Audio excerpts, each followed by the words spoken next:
Viewed from space, the Earth looks like a watery blue ball. Oceans cover more than 2/3 of the globe's surface, and well over half the planet lies beneath the water, more than a mile deep. We've explored only a small fraction of the oceans. In fact, more humans have walked on the moon than have visited the deepest spot in the sea. As we prepare for our trip aboard the Explorer, we'll start just above the surface off the coast of Guam. Here, just above the surface of the western Pacific Ocean, the air is warm. Below us, gentle swells move across the water. It's calm now, but during a storm, powerful winds can churn the surface into mountainous waves. The Pacific Ocean is the largest body of water on the planet, with an area greater than all the Earth's dry land combined. At this spot, the water is more than 13,000 feet deep. Most life on land is found in a zone only a few hundred feet thick, from the tops of the trees to just beneath the ground. The oceans, on the other hand, average 2.5 miles in depth. They are home to the vast majority of living things on our planet. The water below us teems with life. Here, the temperature on the surface is 75 degrees. Sometimes without warning, though, the creatures of this hidden world will burst out into our own. Watch out for that Portuguese man of war on the beach. Those things are awfully dangerous. As we continue to explore the surface here, we might also see a spectacular sight of the great white shark. They may be perusing prey, escaping danger, or sending a message to others of their kind. But whatever the reason, sea creatures sometimes will leap from the water into the air. A huge shark surging upward to grab its prey lands with a splash that could empty an entire swimming pool. A small, sleek squid barely misses us as it shoots by, slipping back into the water with barely a ripple. Other creatures break the surface as well, such as our flying fish and our spinner dolphins. Now it's time for us to begin our descent. Let's get into our special submersible, which will allow us to dive deep, deep into the Mariana Trench. Here in the sunlit zone, we are only about 10 feet deep. The temperature is 73 degrees. It's a small world. The water is warm and brightly lit by the sun. Light-loving plants like algae and bacteria, most single-celled and too small to even see with the naked eye, are found here in uncountable numbers. Almost all life in the sea depends on these microscopic organisms, which use the sun's energy to help them manufacture their own food.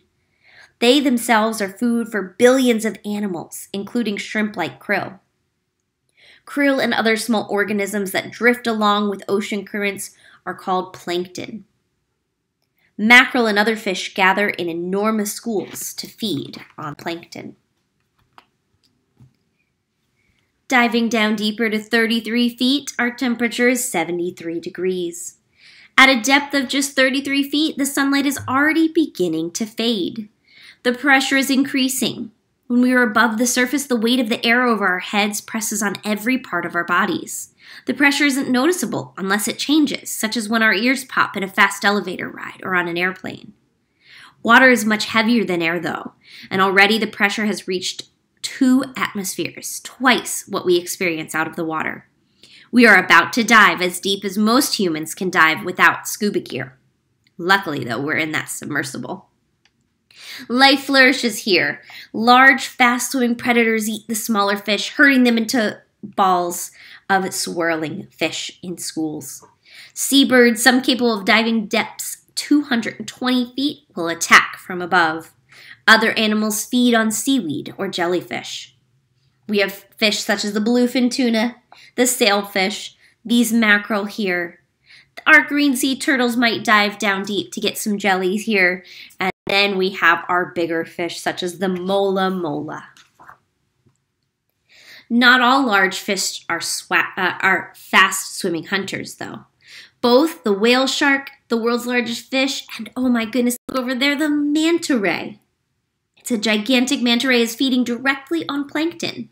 They strain tiny plants and animals from the water passing over their gills, and these filter feeders follow swarms of plankton from the surface to the depths of several hundred feet. Jellyfish and many other smaller animals are also filter feeders, trapping plankton with their sticky tentacles or net-like antennae. We are now 164 feet deep. The temperature is 72 degrees, and we're in that sunlit zone. The light is fading, though, and the pressure is now 10 atmospheres, 10 times as great as at the surface. We're 330 feet deep with 70 degrees, and we can see things such as the compass jellyfish and the girdle of Venus comb jelly. Unlike air, water and other fluids don't compress much or get smaller under pressure. So the bodies of most ocean animals are filled with fluid, so they don't have a problem with the pressure. Anything containing a hollow air-filled space, such as a human body or a submarine, can still be risked of being crushed as it descends. Jellyfish are very common here. Comb jellies, a family of soft-bodied transparent animals, distantly related to jellyfish, are also plentiful. Jellyfish and comb jellies lack a brain, eyes, and a sense of smell, but they are still efficient predators, capturing plankton and small fish. As we hit the twilight zone in 660 feet deep, our light is almost completely gone. If you look very carefully, though, with our lights from our submarine, we are able to see some fantastic creatures. This here is the goblin shark. The twilight zone begins about 660 feet deep at 68 degrees. Here on down, there is not enough light for plants to survive. Only animals can live below this depth. To us, it begins to appear completely dark, but many of the creatures have special eyes adapted to the faint light. The sunlit waters with their rich variety of life are just above us, but animals that are rarely seen at the surface will rise from the deepest waters to hunt in this twilight zone. As we continue deeper, 1,640 feet, 9 out of every 10 animals that live below the sunlit layer are animals that have bioluminescence. They can produce their own light. Animals use bioluminescence to lure prey, confuse or startle attackers, or even make themselves difficult to see. Animals use light to attract a mate or send messages to one another. Because the ocean is so large and so many animals live here, bioluminescence is the most common form of animal communication on the earth. Only the slightest glimmer of sunlight will reach this depth, and only animals with extraordinary sensitive eyes can detect it, like the vampire squid or the hatchetfish. As we are 1,640 feet deep, our temperature has dropped to 55 degrees. We can see the animals living in these dark waters because we've brought along a light of our own. But without it, we'd see nothing but blackness and just the flicker and flash of animal bioluminescence. If we turn off our light, the scenes might look something very different.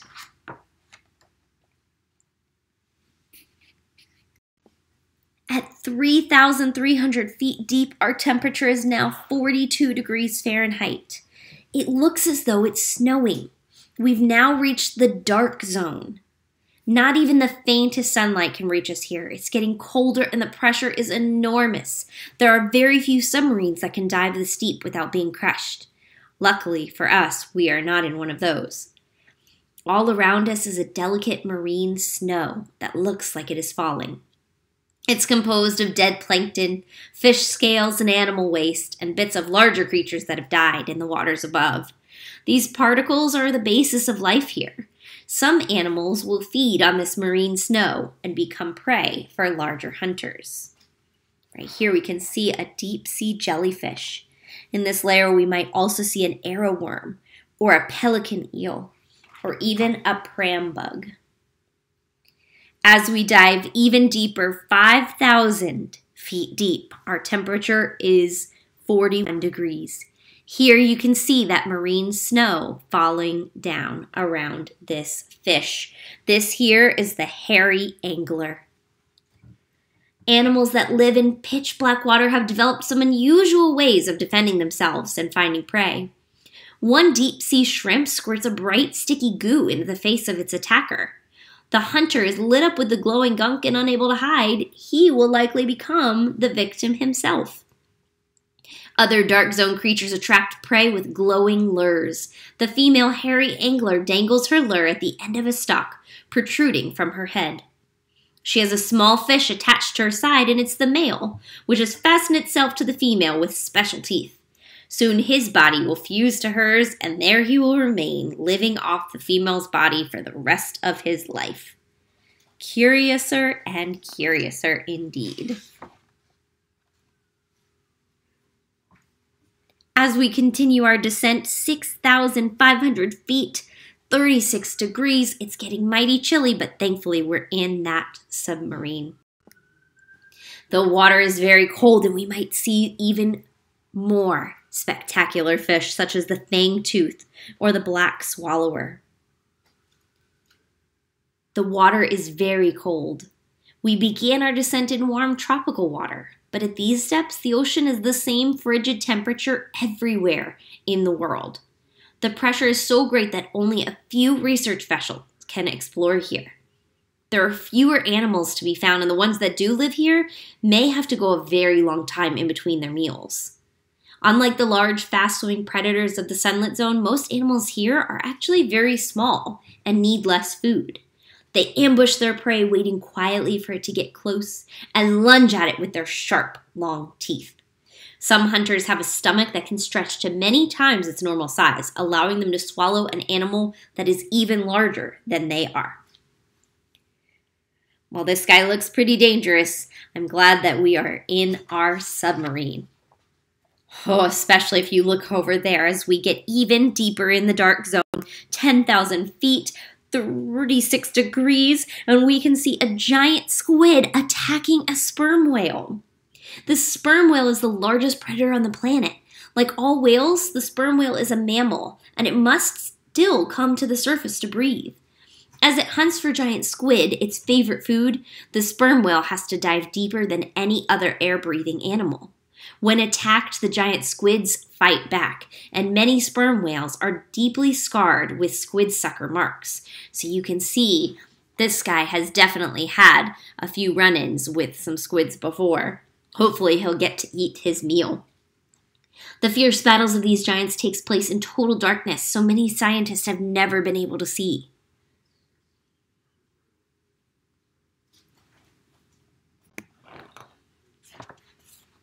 As we get to near the bottom, we are entering the abyssal plain. This is 13,000 feet deep, again 36 degrees. We've arrived at a flat, nearly featureless surface. It's the abyssal plain. Sediment and marine snow has drifted down for millions of years, forming a layer of ooze that may be thousands of feet thick. Most animals here survive by sifting through the mud for bits of food. A few are predators or scavengers, eating other seafloor creatures and larger animals that die to sink onto the bottom. Rocky outcrops here and there in the mud provide a habitat for the sea lily, an animal that looks a lot like a plant. And other creatures attach themselves to hard surface. We have fish such as this one right here, which is the tripod fish, which appears to be walking across the ooze. Soon we'll continue our descent. We still have a long way to go before we reach the deepest part of the ocean. But first, we'll investigate what looks like a strange city of smoking towers. At 13,000 feet, we've turned up the heat. Here, hydrothermal vents, sometimes called black smokers, can cause the temperature surrounding it to be 700 degrees.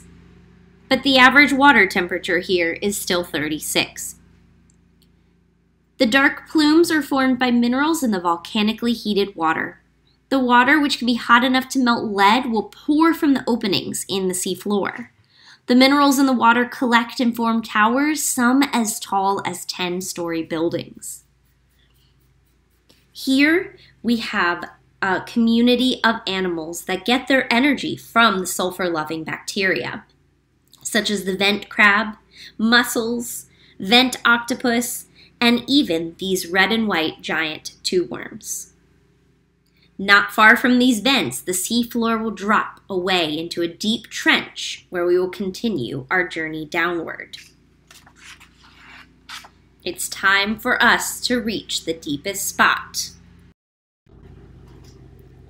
We've landed at the Marianas Trench. We are 35,838 feet deep, nearly 3 times where we just were. Here at the deepest spot in the sea, there's almost 7 miles of water above our heads. This is the Challenger Deep. It is part of the Marianas Trench, a seafloor canyon in the western Pacific Ocean. Humans have visited this place only twice. In 1960, the U.S. research vessel Triste reached the seafloor with 2 scientists aboard. The descent took 5 hours, but the men stayed on the bottom for only 20 minutes. Unmanned probes have explored the Challenger Deep on a few other occasions, but it is still one of the most remote places on Earth. James Cameron, the famed film director, made a recent floor travel in 2012. The pressure here is 1,100 times greater than at the surface. But even here, some life can be found, such as this flatfish in front of us. There are several worms and shrimp species that also live here. But it's time for us to begin our return to the surface. The trip is going to take 2 hours, and except for the lights we've brought along with us, we will be in complete darkness until the last 2 minutes. Just about every time humans venture into the deep ocean, they discover new and unexpected animals. Some scientists believe that we've seen fewer than half the large animals living in the sea. But if we're lucky, we'll encounter some of these on our journeys. I hope you enjoyed our journey to the deep sea. We studied so many organisms in this book, such as the hatchetfish, the viperfish, the Portuguese man-of-war. We saw a great white shark diving out of the water, krill and mackerel in the sunlit zone. As we dove deeper, we saw the bluefin tuna, green sea turtles, and that large mola fish. We saw the whale shark and manta ray as our filter feeders as the sun began to fade. Getting down deeper, we ran into our soft-bodied animals such as the compass jellyfish. And as we got even deeper, we learned about bioluminescence and learned about the glowing organisms below. We also saw some deep-sea shrimp that submitted that bioluminescent glow ooze onto its predator, and found out that the hairy angler with its lantern is the female, only about 1 foot long. We saw the black swallower and the fang-toothed fish that can swallow animals larger than their body, and then saw a spectacular sight of the sperm whale fighting a giant squid. We got to that oozy layer where we saw that tripod fish.